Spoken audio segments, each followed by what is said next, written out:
Good morning dear students, कल की class में मैंने आपको एक्सरसाइज 1.3 का क्वेश्चन नंबर 1 और क्वेश्चन नंबर 2 कराया था, जिसमें मैंने आपको सिखाया था कि अगर आपको कोई नंबर दे दिया जाए और ये कह दिया जाए कि उसको इरेशनल प्रूव करिए तो आप किन स्टेप्स को फॉलो करेंगे।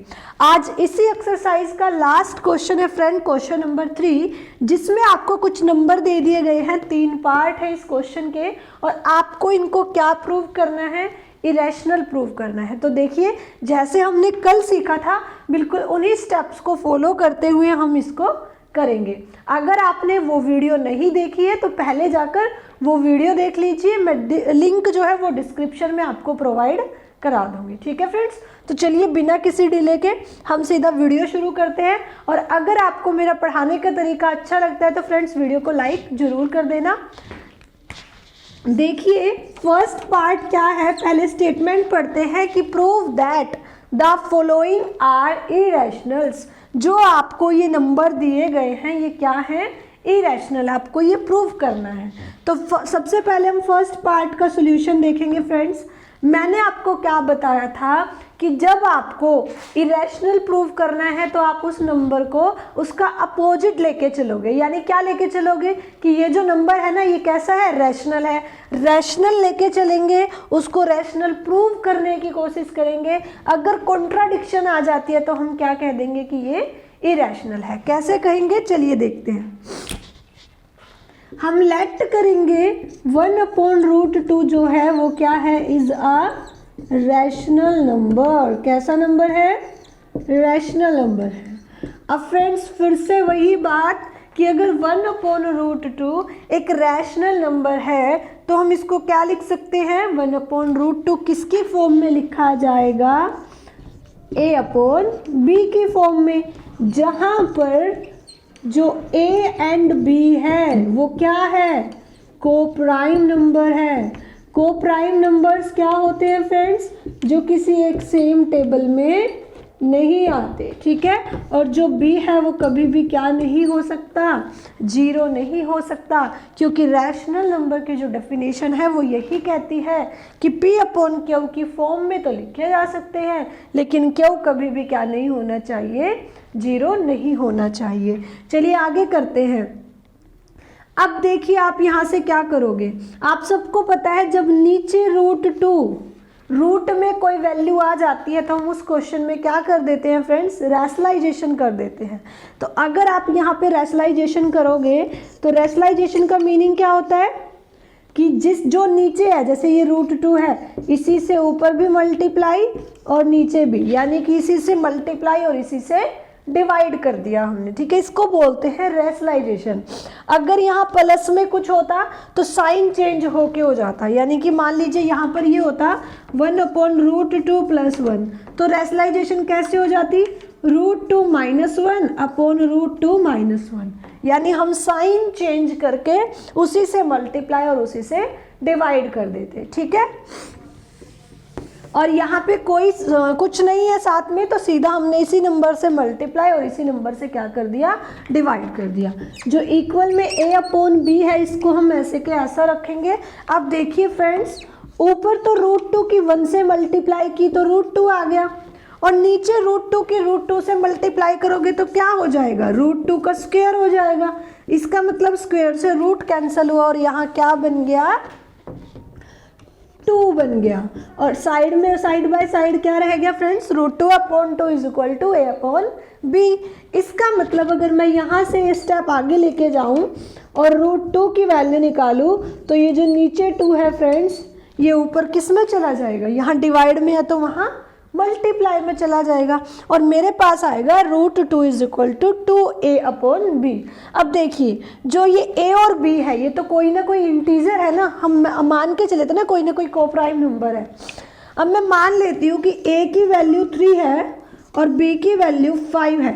अगर आप इसमें रखोगे 2 × 3 / 5 हो जाएगा, यानी कि 6/5 हो गया।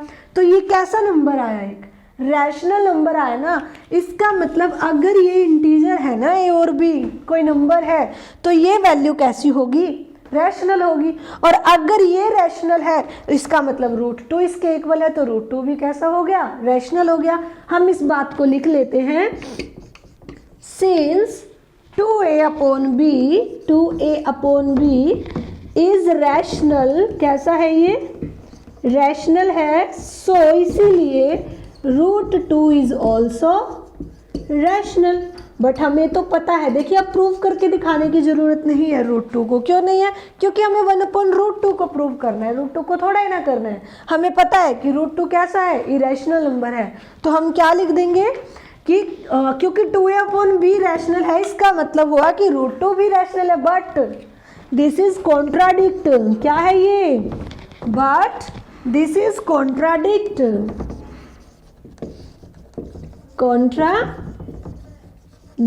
the fact that √2 is irrational। ये तो इस बात को गलत प्रूव करता है कि √2 इरेशनल है। तो हम कह देंगे कि therefore 1/√2 is irrational नंबर। ठीक है, बस इतना सा काम हमें करके दिखाना था कि हमने देखा जो पहला स्टेप था हमारा कि अगर ये रैशनल मान के चले हैं तो हमने a/b के इक्वल लिखा और a/b को क्या कहा कि ये कोप्राइम नंबर है। फिर हमने इस √2 को सिंपल करने के लिए, ये 1/ में था ना, इसको सिंपल करने के लिए इसकी रेशनलाइजेशन की, हमारे पास आया √2/2 और a/b। ये 2 यहाँ पे डिवाइड में उस साइड जाके मल्टीप्लाई में हो गया। अब अगर मैं a और b की कोई भी वैल्यू रखती हूँ तो मुझे क्या मिलता है, एक रैशनल नंबर मिलता है। इसका मतलब कि √2 भी क्या हो गया, रैशनल हो गया। बट ये तो कॉन्ट्राडिक्शन है, ये तो अपोजिट है, तो गलत है, क्योंकि √2 कैसा नंबर होता है, इरेशनल नंबर होता है। और अगर √2 इरेशनल है फ्रेंड्स, तो 1/√2 भी क्या होगा, इरेशनल होगा। इसलिए हमने लिख दिया कि 1/√2 इज ऑल्सो इरेशनल नंबर। बताइए आपको ये अच्छे से समझ आया? अगर आया हो तो हम आगे की तरफ बढ़ते हैं, अगर नहीं आया हो तो आप कमेंट सेक्शन में मुझे बता दीजिए कि नहीं आया है, मैं इसको दोबारा से रिपीट कर दूंगी। चलिए फ्रेंड्स, अब हम देखेंगे पार्ट नंबर 2।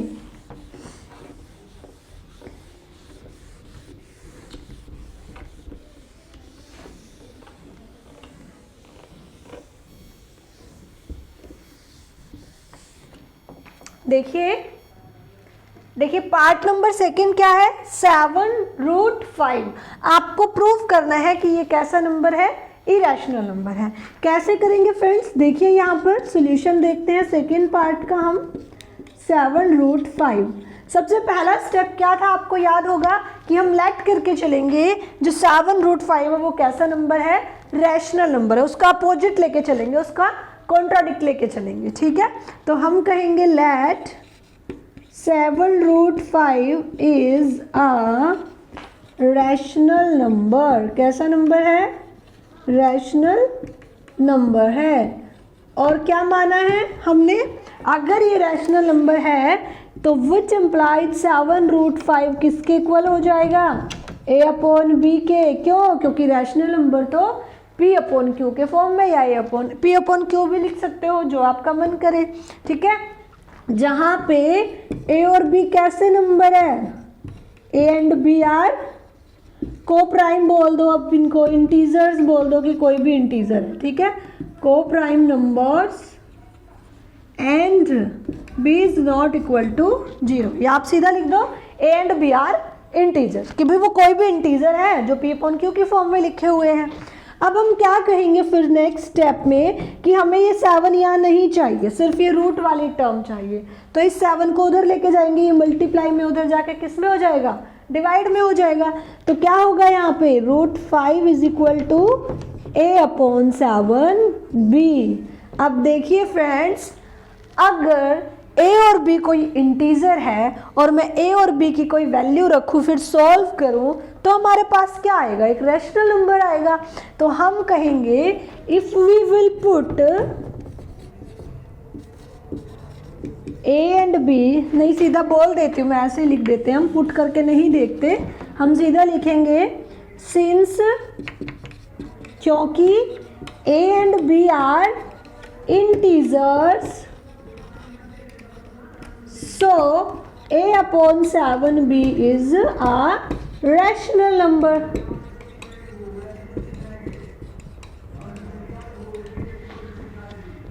ठीक है, अगर a और b इंटीजर है और मैं a और b की कोई भी वैल्यू रखूं तो वो क्या देगा हमें, रैशनल नंबर देगा। अगर a/7b रैशनल नंबर है तो इसका मतलब √5 भी कैसा नंबर होगा। सो √5 is also a rational number. ठीक है, अब देखिए फ्रेंड्स, आपको याद होगा हमने फर्स्ट क्वेश्चन में ही प्रूव किया था कि √5 ना एक रैशनल नंबर नहीं है। कैसा नंबर है, इरैशनल नंबर है। सो ये तो कॉन्ट्राडिक्ट कर गया कि √5 रैशनल है, तो हम कहेंगे it is a contradiction, it is contradiction. So we conclude that, हमने ये कंक्लूजन निकाला कि जो हमारा ये 7√5 था, क्या था, 7√5, वो कैसा नंबर है, इरैशनल नंबर है। देखिए फ्रेंड्स क्यों है, ध्यान से समझना, एक बार फिर से इस क्वेश्चन को मैं रिपीट करती हूँ। ठीक है, हमें प्रूफ क्या करना था कि 7√5 रैशनल इरैशनल नंबर है। हम लेकर चले कि ये एक रैशनल नंबर है। अगर ये रैशनल है तो a/b की फॉर्म में लिखा जा सकता है, क्योंकि रैशनल नंबर को तो p/q की फॉर्म में हम लिख सकते हैं। अब अगर ऐसा है तो हमने क्या किया, रूट वाले को यही रखा और जो बिना रूट का था ना, जो भी नंबर था उसको उस साइड लेके गए। ये इसकी मल्टीप्लाई में था तो उस साइड जाकर किस में हो गया, डिवाइड में हो गया। अब अगर मैं a और b को इंटीजर लेट करती हूँ, a और b की कोई भी वैल्यू रखती हूँ और उसका सोल्यूशन देखती हूँ तो वो कैसा नंबर आएगा, रैशनल नंबर आएगा। और अगर a/7 भी एक रैशनल नंबर है तो √5 तो इसके इक्वल है। ये भी क्या है, रैशनल है। बट ये तो कॉन्ट्राडिक्शन है ना फ्रेंड्स, हम तो प्रूव कर चुके हैं कि √5 कैसा नंबर होता है, इरैशनल नंबर होता है। अगर ये इरैशनल है, अगर √5 इरैशनल है, इसका मतलब ये 7√5 भी क्या होगा, क्योंकि एक इरैशनल नंबर की किसी से भी मल्टीप्लाई कर दो, किसी से भी डिवाइड कर दो, कुछ ऐड कर दो या कुछ सब्ट्रैक्ट कर दो, वो कैसा नंबर रहेगा, वो इरैशनल ही रहेगा। अगर √5 इरैशनल है तो 7 से मल्टीप्लाई कर दूँ तो कोई फ़र्क ही नहीं पड़ना, ये भी कैसा होगा, इरैशनल होगा। तो हमने लिखा we conclude that 7√5 is irrational number. चलिए नेक्स्ट पार्ट अब हम देखते हैं, थर्ड पार्ट। ठीक है, देखिए फ्रेंड्स, थर्ड पार्ट क्या है, 6 + √2। अभी मैंने आपको बताया कि प्लस में क्या है, माइनस में क्या है, इस चीज़ से कोई फर्क नहीं पड़ता। बस ये प्रूव कर दीजिए कि √2 इरैशनल है, फिर उसमें 6 ऐड कर दूँ या 7 ऐड कर दूँ या कुछ सब्ट्रैक्ट कर दूँ, डजेंट मैटर। तो देखिए हमारे पास क्या है, 6 + √2, इसको क्या दिखाना है, इरैशनल दिखाना है। तो हम क्या लेके चलेंगे कि let 6 + √2 is a rational number. कैसा नंबर है, रैशनल नंबर ये है। अब देखिए फ्रेंड्स, अगर ये रैशनल है तो फिर से हम क्या कहेंगे, 6 + √2 किसके इक्वल है, a/b के इक्वल है। Where a and b are coprime. कैसे हैं, कोप्राइम मान लो, इंटीजर मान लो, ठीक है, and b is not equal to 0। ये है हमारी कंडीशन। अब हम क्या कहेंगे, फिर से वही बात कि √2 को यहीं रखेंगे और ये /b है, इसको उधर लेके जाएंगे प्लस में, उस साइड जाके किस में हो जाएगा, माइनस में हो जाएगा। ठीक है, अब देखिए अगर a और b कोई इंटीजर है और a और b की कोई भी वैल्यू रखती हूँ, उसमें से 6 हम अगर डिवाइड सब्ट्रैक्ट करेंगे, एलसीएम लेके कर देंगे आराम से, तब भी एक कैसा नंबर देगा, ये तब भी एक रैशनल नंबर ही देगा, है ना। मान लो मैं a की वैल्यू 2 मान लूँ, b की वैल्यू 3 मान लूँ, फिर इनका एलसीएम लूँ, एलसीएम लेके इनको सॉल्व करूँ, कुछ भी वैल्यू आएगी बच्चों, आएगी तो रैशनल ही ना, चाहे उसके डिवाइड में कुछ बचे या ना बचे। ठीक है, क्योंकि आपको पता है जिसके डिवाइड में कुछ नहीं होता उसके डिवाइड में क्या होता है, 1 होता है। अब देखिए आप कहोगे सिंस, क्योंकि a एंड b जो है वो क्या है, इंटीजर्स हैं। अगर वो इंटीजर्स हैं, ठीक है, तो a upon B minus 6 is a rational number. कैसा नंबर बनेगा? अगर मैं इनकी कोई भी वैल्यू देखती हूँ, रखती हूँ, तो क्या नंबर बनेगा? ये रैशनल नंबर बनेगा। और बच्चों अगर ये रैशनल है तो √2 भी क्या होगा? रैशनल होगा। तो हम लिखेंगे सो √2 इज ऑल्सो रैशनल नंबर। लेकिन क्या ये सही है? नहीं है। क्यों नहीं है? क्योंकि हमें पता है √2 का तो कोई प्रॉपर रूट ही नहीं है। तो हम कहेंगे दिस इज कॉन्ट्राडिक्शन। क्या है ये? कॉन्ट्राडिक्शन है। क्या कॉन्ट्राडिक्शन? और कि √2 एक रैशनल नंबर है। अगर ये कॉन्ट्राडिक्शन है, वी कंक्लूड दैट, क्या कंक्लूड किया हमने बच्चों कि 6 प्लस √2, भाई अगर √2 इरेशनल है ना, तो इसका मतलब 6 प्लस √2 भी क्या होगा? Is a irrational number. कैसा नंबर होगा? इरेशनल नंबर होगा। अब आप मुझे ये बताइए अच्छे से, आपको ये चीज़ क्लियर हुई? अब तक हमने जो भी इरेशनल प्रूव किए, किन किन तरीक़ों से किए, आपको ये क्लियर हुआ? तो हम आगे बढ़ते हैं, ठीक है? अगर नहीं हुआ है तो आप मुझे कमेंट बॉक्स में कमेंट करके बता दीजिए कि हमें ये एक्सरसाइज अच्छे से क्लियर नहीं हुई, दोबारा से रिपीट करा दीजिएगा, ठीक है? तो देखिए फ्रेंड्स, एक बार हम थोड़ा सा डिस्कस करते हैं। मैंने आपको फर्स्ट क्वेश्चन कराया था कि प्रूव कीजिए √5 एक कैसा नंबर है? इरेशनल नंबर है, ठीक है? यही प्रूव करना था। अब हमने उन्हीं कोई भी एक इरेशनल नंबर उठाया, कभी उसको डिवाइड में ले गए, कभी उसकी मल्टीप्लाई में कुछ लिख दिया, और कभी उसमें कुछ ऐड कर दिया, तो कभी कुछ सब्ट्रैक्ट कर दिया। क्वेश्चन को वो कैसे भी घुमा के दे सकता है। मान लीजिए वो हो सकता था आपको ये question they they, prove that √2 is a irrational number, ठीक है? Second question they they, prove that √3 is a irrational number. अब वो जरूरी थोड़ा है ना √5 दे, कुछ भी दे सकता है जो इरेशनल होते हैं। प्रूव दैट √5 करा दिया था, √7 इज एन इरेशनल नंबर, ठीक है? ऐसे वो कुछ भी दे सकता है, √11, √13, जो इरेशनल बन सकते हैं उनको कह सकता है कि प्रूव करके दिखाइए। ये आपके लिए होमवर्क है, आपको ये क्वेश्चन करके देखना है। बिल्कुल वो फर्स्ट वीडियो देखना 1.3 की जो मैंने कल कराई थी, जिसमें मैंने आपको फर्स्ट क्वेश्चन कराया था कि prove that √5 is irrational number. उन्हीं स्टेप्स को फॉलो करते हुए आपको इन क्वेश्चंस की प्रैक्टिस करनी है। साथ में एक क्वेश्चन और लिख लीजिए, प्रूव करना है आपको 1/√5 इज इरेशनल, ठीक है? जैसे आपने ये किया है ना, बिल्कुल 1/√2 वाला, इसी तरीके को फॉलो करते हुए आपको इसकी प्रैक्टिस करनी है। और साथ में इस 6 प्लस √2 की जगह आप लिख लीजिए 3 प्लस 3√2। आपको इसको भी इरेशनल प्रूव करना है। तो 1 2 3 4 और एक हो गया ये वाला 5। ये 5 क्वेश्चन आपकी प्रैक्टिस के लिए है, आपको ये प्रैक्टिस करने हैं। और अगर कोई एक भी पार्ट आपसे नहीं होता है तो उसको कमेंट बॉक्स में कमेंट करके बता दीजिए कि मैम हमें ये वाला करा दीजिए, ताकि आपकी और अच्छे से प्रैक्टिस इनकी हो सके, ठीक है फ्रेंड्स? आई होप आपको ये वीडियो अच्छी लगी होगी। अगर आपको वीडियो और मेरे पढ़ाने का तरीका दोनों अच्छे लगे तो आप वीडियो को लाइक ज़रूर करना, वीडियो को ज़्यादा से ज़्यादा शेयर करना। और फ्रेंड्स, अगर आप मेरे इस चैनल पर नए हैं तो चैनल को सब्सक्राइब करना। जुड़े रहिए मेरे साथ डेली मैथ्स की क्लास के लिए। धन्यवाद फ्रेंड्स।